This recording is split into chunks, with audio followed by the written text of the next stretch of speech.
سر 2022 اور 23 میں جو ریلوے کا ریونیو ہے وہ 63 ارب روپے ہے اور جو اخراجات ہیں وہ 110 ارب. تو نقصان کتنا ہوا؟ 47 ارب. تو شہادت حسین عوان صاحب کی بات تو صحیح تھی, تو اس کو الفاظوں کے ہیر پھیر میں کیوں آپ لوگ نے الجھایا ہوا ہے؟ آپ سیدھا سیدھا کہیں کہ 47 ارب روپے کا نقصان ہوا ہے. تارڑ صاحب یہ تو ایک معمولی کلاس چارم کا فیل اسٹوڈنٹ بھی بتا سکتا ہے سر. یہ ریلوے والوں کی نااہلی ہے. نااہلی نہیں سر, یہ میرا کوسچن ہے کہ انہوں نے یہ نااہلی کیوں چھپائی ہے. میں چاہتا ہوں تارڑ صاحب یہ بتائیں کہ جب آپ کہہ رہے ہیں 63 ارب روپے کی ان کی انکم ہے اور خرچہ 110 ارب ہے تو نقصان کتنا ہوا؟ یہ تو سیدھا جواب ہے سر. تو پلیز آپ یہ اس پر بتائیں.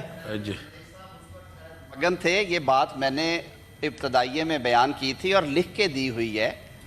ہم نے یہ کہا ہے کہ پچھلے سالوں میں دوبارہ ریپیٹ کرتا ہوں, پچھلے سالوں میں ریلوے کی آمدن 20 ارب کے لگ بھگ رہی ہے, وہ بڑھ کے 63 ارب ہوئی ہے پچھلے مالی سال میں, جس کی وجہ سے خسارے میں کمی آئی ہے.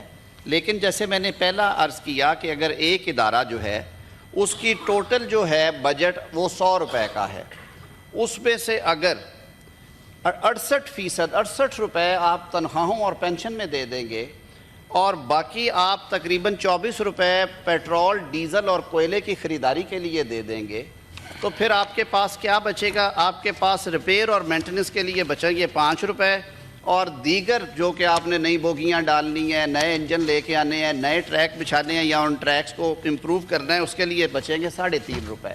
تو یہی میں نے عرض کی تھی کہ یہ بڑی کمپلیکس ہو گئی ہے صورتحال. سب سے جو بڑا بوجھ ہے پاکستان ریلوے پہ ہمارا قومی ادارہ ہے. اسی لیے ہم کہتے ہیں کہ حکومت کاروبار نہ کریں سر. جو پرائیویٹ انٹرپرینورز ہیں, جیویز کے ساتھ چل رہی ہیں چیزیں دنیا کے, اب میں برٹش ریل سے بہتر نظام کہیں پہ نہیں دیکھا ہم نے. واقعتاً آپ دیکھیں گھڑیاں درست کرتے ہیں ہم. اوور دا ایئرس 90% جو ان کے آپریشنز ہیں وہ پرائیویٹائز ہیں. وہاں پہ ورجن اٹلانٹک بھی آ گیا ہے, وہاں پہ بلو لائن والے بھی آ گئے ہیں, باقی بھی آ گئے ہیں. ہم نے بھی تجربے کیے 2-3 جگہوں پہ, وہ ٹھیک رہے. بزنس ٹرین تھی, فاسٹ ٹرینز کے لیے لوگ بڈ کر رہے ہیں. ہمیں ٹریکس امپروو کرنے کی ضرورت ہے. بہت بڑا نیٹ ورک ہے, انفارچونیٹلی ہم اسے سنبھال نہیں سکے, اور یہ کہانی 76 سال کی ہے, یہ ایک دن کی نہیں ہے سر.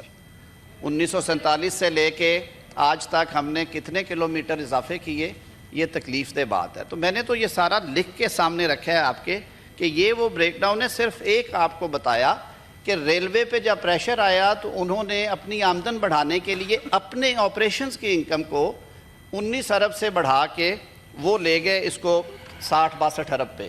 وہ ایک اچھی چیز ہے اور اس پہ انہیں کم از کم اپریشیٹ کر دیں.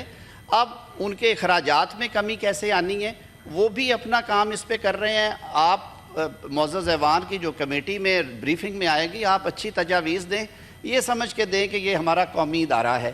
ہم سب نے اس کو بہتر کرنے کے لیے, پاکستانی عوام کی سروسز بہتر کرنے کے لیے اچھی تجاویز دینی ہے. میری دعا ہے کہ یہ ادارہ ترقی کرے. یہ غریب آدمی کی سواری ہے. بہت شکریہ. یہ چونکہ